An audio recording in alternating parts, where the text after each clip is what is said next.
Next comic I'd like to welcome up. He is a great comic. He's hilarious. He's done the Montreal Comedy Festival. He was Sarah Silverman's boy toy. Give it up for Jake Shapiro. I wish Sarah Silverman's boy toy. Goddamn. It is good to be here with you guys at the Left of Center Cafe. But I gotta ask some questions. Isn't that name a little redundant? Like, Left of Center is just left. You know, we could just call it the Left of Right Cafe and that would suffice.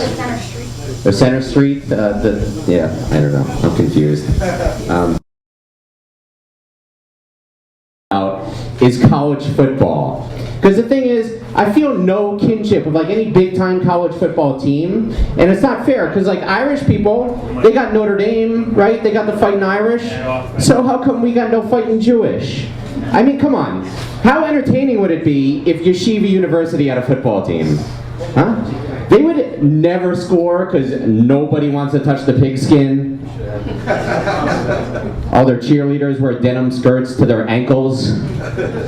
Their quarterback's got to leave mid-game because he's got to go take the bar exam. I fucking think that's funny. I don't care.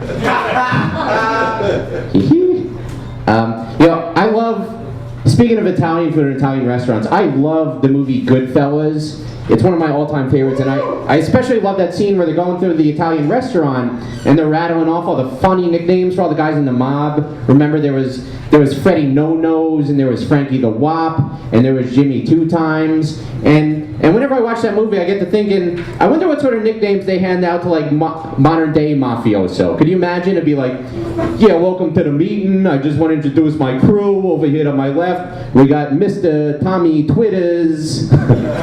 He's like, say hello, Tommy. And Tommy's like, yeah, how you doing? Welcome, everybody. Hashtag Mafia Reunion 2013. Hashtag Salute. All right, thank you, Tommy. And over here to my right, we got Tony the Tea Partier. Tony the Tea Partier. What do you say, Tony? He's like, what do I say? Obama Fungul. Chips, I fucking love the Magic Man. That was awesome. You are the Magic Man. Woo! By the way, I love doing Walking Dead too. That was a great performance. 22 years it took me to do that magic. Yeah. Yeah. Where the fuck was I? You ever feel like a bigot for making fun of bigots? This one time I was in the lobby of this building, and the security guard came over to me and he says, "Sir, can you please take your feet off the coffee table and remove your sunglasses?"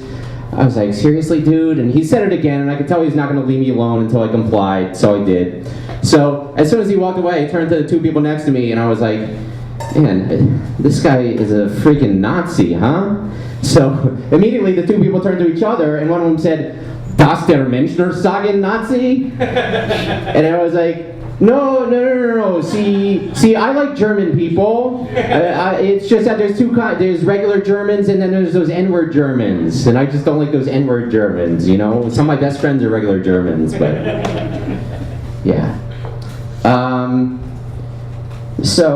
You know, it's amazing how vicious and hateful people can be to each other on the internet.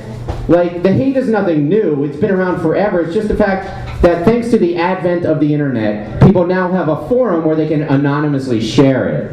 I mean, can you imagine if the internet existed like 2,000 years ago, and you were looking on Angie's List for a home contractor, and the reviews for the first business you come to are like, they say like, yeah, we hired J.C. Carpentry of Nazareth to fix our fence. Instead of fixing our fence, this freaking guy tore it down, and he told us, love thy neighbor. Love thy neighbor, question mark. Love my one-star review, you fucking hippie douche. Guess we got some Jesus fans here. Another reviewer was like, worst carpenter ever. He quit halfway through the project and Jewed me out of my deposit. That Jew bastard. And when did the word Jew become a verb? It's a noun. People are freaking using it as a verb. They're like, he Jewed me out of money or he Jewed me on the price. You never hear any other minorities used in the context of a derogatory verb. Like, you never hear anybody say, he Asianed his driving test. You know? Or like, you never hear anybody say, he African-American's my bicycle. Nobody says that. Or like, he Catholic that kid's butthole. It's just Jews. So I'm single, and I've dabbled in the world of online dating, and I found that that's how you two met, right? Online dating? I can tell. Okay, Cupid. And I found that I am as confused and frustrated virtually by women as I am in person. I mean, one thing that drives me nuts is so many girls write the same meaningless cliches in their dating profiles. Like, so many girls love to say in their dating profile, I like going out and staying in. I'm like, wow, thanks for sharing. You know what I'm into? I'm really into sitting and standing. That is my thing. And then sometimes the girls get way too revealing in their dating profiles. They'll be like, I'm lactose intolerant, ambidextrous, and I have a hammer toe on my right foot. It's like, whatever happened to leave it a little mystery, you know? And then sometimes the girls write something in their dating profile that they don't realize gets completely misinterpreted by men. For instance, a lot of girls love to say in their dating profile, they love to say, I'll try anything once. Right? They all say that, I'll try anything once, which they intend to mean like, they'll try a pizza with cucumbers. Or they might even go to a heavy metal concert. Or they might even try like skydiving or scuba diving once in their life. They have a zest for life is what they're trying to convey, right? I'll try anything once.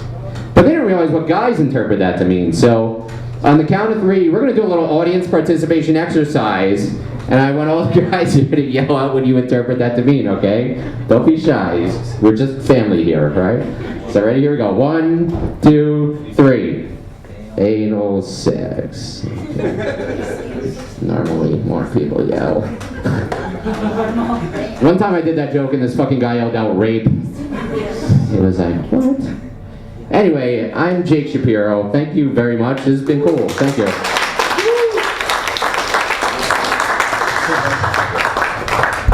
Wow, give it up again for Jake Shapiro. I know why Sarah Silverman likes you.